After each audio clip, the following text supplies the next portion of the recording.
Sen denizi çok sevilen ben, İtərəm gözünün maviliğinde. Mənə dəniz boyda ürək bağışla, mən orada yaşadım arzularımı. Deniz gözlerinden axan baxışla, çırpım sahiline dalgalarımı.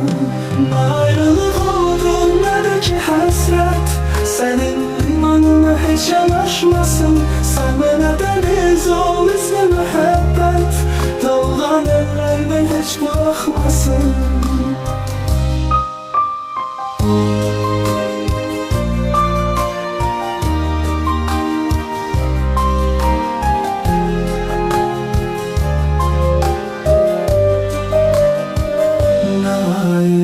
Odur nə də ki həsrət, sənin limanına heç yanaşmasın. Sən mənə dəniz ol, ismi məhəbbət, dalğan əllərimi heç buraxmasın.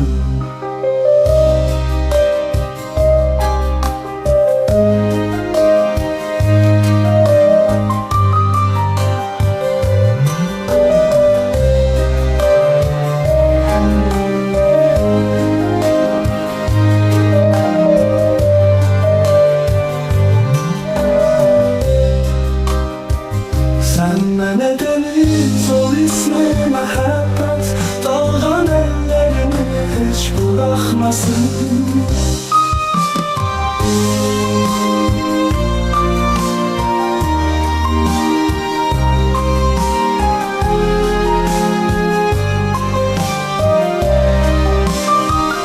Gözlərindən üzüm olarmı görən, elə bilən dərinliğinədir. Sen denizi çok seviyen ben, İtərəm gözünün maviliğinde. Mənə dəniz boyda ürək bağışla, mən orada yaşadım arzularımı. Deniz gözəlindən axan baxışla, çırpım sahiline dalgalarımı. Nə ayrılıq oldu, nə də ki həsrət, sənin limanına heç yanaşmasın. Sən mənə deniz ol, ismi məhəbbət, dalğan əllərini heç buraxmasın.